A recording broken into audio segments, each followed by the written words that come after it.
നമസ്കാരം, അമൃതാണ്. ഈ റെനോയുടെ ഇന്ത്യയിൽ ഇറക്കിയ പ്രോഡക്ട്സിൽ ഡസ്റ്റർ വലിയ വിജയമായിരുന്നു. ട്രൈബറും അത്യാവശ്യം നല്ല ഒരു ബഡ്ജറ്റ് ഫ്രണ്ട്ലി കാറ്, ഒരു ഫാമിലിക്കൊക്കെ യൂസ് ചെയ്യാവുന്ന അത്യാവശ്യം നല്ലൊരു ബഡ്ജറ്റിലുള്ള ഒരു കാർ എന്നുള്ള നിലയിൽ ശരിക്കും പോപ്പുലർ ആയിക്കൊണ്ടിരിക്കുന്ന ഒരു വാഹനമാണ്. എന്നാൽ നിരത്തുകളിലൊക്കെ നമ്മളിപ്പോൾ അത്യാവശ്യം കാണാറുമുണ്ട്. അപ്പം അതുകൊണ്ട് തന്നെ എന്തുകൊണ്ട് മലയാള സിനിമയിൽ എന്നുള്ള ഇന്ത്യയിലുള്ള ഒരു സിനിമകളിലും ട്രൈബറിനെ ഒരു ഫുൾ ഫ്ലെഡ്ജ്ഡ് കാറായിട്ട്, ഫാമിലി കാറായിട്ടൊന്നും ഒരു സിനിമകളിലും അവതരിപ്പിച്ച് കണ്ടിട്ടില്ല. എന്നാൽ ആ ഒരു കുറവ് മലയാളത്തിൽ നികത്തിയിരിക്കുകയാണ് ED എന്ന സുരാജ് വെഞ്ഞാറമൂടിന്റെ സിനിമ. ഈ വാഹനത്തിന്റെ ഒരു 7 സീറ്റർ കോൺഫിഗറേഷൻ എന്നുള്ള അതിന്റെ ഒരു കേപ്പബിലിറ്റി ആയിരുന്നാലും, പിന്നെ അത്യാവശ്യം ഒരു മിനിമൽ പെർഫോമൻസ് കൺസിഡർ ചെയ്താലും, പിന്നെ ഇതിന്റെ ഒരു സ്ട്രെങ്ത്, ഇതെല്ലാം ഈ ഒരു മൂവിക്കകത്ത് വളരെ ഡിഫറെന്റ് ആയിട്ടുള്ള ഒരു സൈക്കോളജിക്കൽ ത്രില്ലർ എന്ന് പറയാൻ പറ്റില്ല, എന്നാലും ഒരു ത്രില്ലിംഗ് ആയിട്ട് കൊണ്ടുപോകുന്ന ഒരു മൂവിയാണ്. അപ്പൊ ഈ സിനിമയ്ക്കകത്ത് ഈ വാഹനത്തിനെ യൂട്ടിലൈസ് ചെയ്തിരിക്കുന്നത് ഗംഭീരമായിട്ടുണ്ട്.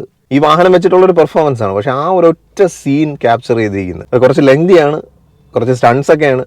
അതുവരെയുള്ള കുറച്ചൊക്കെ ഒരു ബോറടി ഉണ്ടായിരുന്നു. അതൊക്കെ മാറ്റിക്കൊണ്ട്, ബോറടി എന്തുകൊണ്ടാണെന്ന് ഞാൻ പറയാം, പക്ഷെ ആ ക്ലൈമാക്സ് സീൻ ഈ സിനിമയെ ശരിക്കും എലിവേറ്റ് ചെയ്ത് കളഞ്ഞു.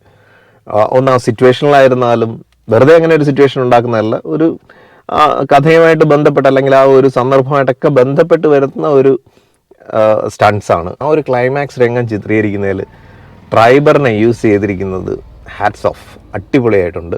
ശരിക്കും ആ സീക്വൻസ് അത്യാവശ്യം നന്നായിട്ട് സ്റ്റണ്ട് ചെയ്തിരിക്കുന്നതാണ്. കാരണം ഹാൻഡ് ബ്രേക്കൊക്കെ പിടിച്ച് നിർത്തുമ്പോൾ ആ ടയേഴ്സൊക്കെ അങ്ങനെ വളയുന്നതൊക്കെ നന്നായിട്ട് മനസ്സിലാവുന്നുണ്ട്. സോ അത്യാവശ്യം സ്റ്റൺസ് ചെയ്തിരിക്കും. എനിക്ക് തോന്നുന്നു ഓൾ കേജ് ഒക്കെ കൊടുത്തിട്ടായിരിക്കും വണ്ടി കൊണ്ടുപോയി. അങ്ങനെയൊക്കെ ശരിക്കും നന്നായിട്ടൊരു ആക്സിഡൻറ്റ് കാണിക്കുന്നുണ്ട്. അകത്ത് കുറച്ച് ഗ്രാഫിക്സ് അല്ലെങ്കിൽ ബാക്ക് പ്രൊജക്ഷൻ്റെ ടെക്നിക്സ് ഒക്കെ യൂസ് ചെയ്തിട്ടുണ്ടാവാം, പക്ഷേ എങ്കിലും കണ്ടിട്ട് അങ്ങനെ ഒന്നും തോന്നിയില്ല. വളരെ പെർഫെക്റ്റ് ആയിട്ടാണ് ഷോട്ട് ചെയ്തിരിക്കുന്നത്. എനിക്ക് തോന്നുന്നത് അങ്ങനെ ഒരു സിറ്റുവേഷൻ ഒരു ക്ലോസ്ഡ് റോഡിൽ എവിടെയെങ്കിലും ഒരു ചെയ്തതാണ്, ഒറിജിനൽ സ്റ്റണ്ട് ചെയ്തിരിക്കുന്നതാണ്. അപ്പോൾ ഇനി സിനിമയെക്കുറിച്ച് പറഞ്ഞു കഴിഞ്ഞാൽ, ഒരു സൈക്കോ ക്യാരക്ടറായിട്ടത് ഇത്തരത്തിലുള്ള കഥാപാത്രങ്ങൾ, അത് വ്യത്യസ്തമായിട്ട് മുമ്പ് മണിച്ചേട്ടനൊക്കെ ചെയ്തിരുന്ന പോലുള്ള വളരെ വ്യത്യസ്തമായിട്ടുള്ള കഥാപാത്രങ്ങളെയൊക്കെ ചെയ്യാനായിട്ടുള്ള ഒരു കേപ്പബിലിറ്റി, ഒരു അഭിനയ പാടവം സുരാജ് വെഞ്ഞാറമൂട് എന്ന കലാകാരനുണ്ട്. അപ്പോൾ അതിനെ യൂട്ടിലൈസ് ചെയ്തുകൊണ്ടാണ് ഈ സിനിമ പോകുന്നത്. അദ്ദേഹമാണ് ഇതിൻ്റെ കോർ ക്യാരക്ടർ. അപ്പോൾ അദ്ദേഹത്തിൻ്റെ ഒരു ചൈൽഡ്ഹുഡ് ട്രോമയായിട്ട് ബന്ധപ്പെട്ടിട്ടുള്ള കുറച്ച് പ്രശ്നങ്ങളുമായിട്ടൊക്കെയാണ് ഈ സിനിമ പോകുന്നത്.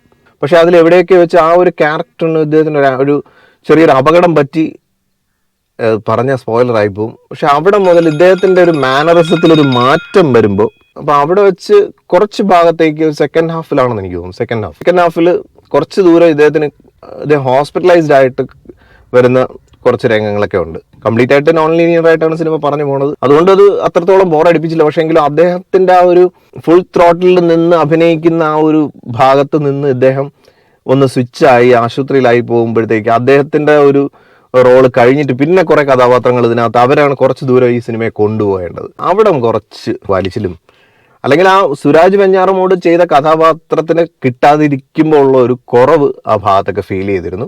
പക്ഷേ എങ്കിലും മോശമൊന്നുമല്ല, സന്ദർഭത്തിനൊത്ത് അങ്ങനെ ചെയ്യാൻ പറ്റത്തുള്ളത് കൊണ്ടാണ്, തിരക്കഥ അങ്ങനെയാണ്. പക്ഷേ എങ്കിലും ഇദ്ദേഹം വീണ്ടും അങ്ങോട്ട് റിക്കവറായി വരുന്നിടത്ത് നിന്ന് വീണ്ടും ആ പഴയ ത്രോട്ടിലോട്ട് ആ കഥാപാത്രമായിട്ട് തിരിച്ചു കിട്ടുമ്പോഴത്തേക്ക് വീണ്ടും ആ എനർജി ലെവൽ അങ്ങ് മാറണം. അപ്പം അതാണ് ഒരു നടൻ ഒരു സിനിമ അങ്ങോട്ട് ഷോൾഡർ ചെയ്ത് കൊണ്ടുപോകുമ്പോഴത്തേക്ക് അദ്ദേഹത്തിൻ്റെ ക്യാരക്ടറിന് എവിടെയെങ്കിലും ഒരു ചെറിയ കുറവ് വന്നു കഴിഞ്ഞാൽ, എവിടെയെങ്കിലും ആ കഥാപാത്രത്തിന് സീൻ ബൈ സീൻ ഡ്രോപ്പ് വന്നു കഴിയുമ്പോഴത്തേക്ക് ആ സിനിമയ്ക്ക് ഉണ്ടാകുന്ന ഒരു വ്യത്യാസം, ആ ഒരു മൊമെൻറ്റത്തിൽ തന്നെ അതങ്ങ് നമുക്ക് ഒരു ഡ്രാഗ് അടിച്ചു പോയി. എങ്കിലും ഓവറോൾ സമപ്പ് ചെയ്യുമ്പോഴത്തേക്ക് സുരാജ് വെഞ്ഞാറമൂട് എന്ന ആക്ടറുടെ ഒരു ഗംഭീരമായ കരിയർ ബെസ്റ്റ് എന്നൊക്കെ വേണമെങ്കിൽ പറയാം. ഇതുവരെ ചെയ്തു വെച്ചിട്ട് നല്ല ഗംഭീരമായിട്ടുണ്ട് കഥാപാത്രത്തിനെ മോൾഡ് ചെയ്തിരിക്കുന്നത് അദ്ദേഹം. അപ്പോൾ എനിക്കെന്തോ സിനിമ ഇഷ്ടപ്പെട്ടു.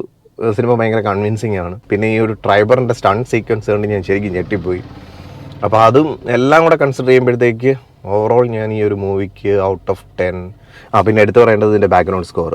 അതായത് സീൻ ബൈ സീൻ എലിവേഷനൊക്കെ നന്നായിട്ട് ആ ഒരു ബാക്ക്ഗ്രൗണ്ട് സ്കോർ വെച്ച് ചെയ്തിട്ടുണ്ട്. ബാക്ക്ഗ്രൗണ്ട് സ്കോറൊക്കെ കുറച്ച് ഡിഫറെൻ്റ് ആണ്. ആ ഒരു സൈക്കിക് ഇഷ്യൂ ഉള്ള ഒരാളായതുകൊണ്ട് അദ്ദേഹത്തിൻ്റെ ചില ഭാഗങ്ങളൊരു പാട്ടായിരുന്നാലോ സൈക്കിക് തലത്തിൽ തന്നെ അതിനെ പിടിച്ചിട്ടുണ്ട് മ്യൂസിക് വൈസ്.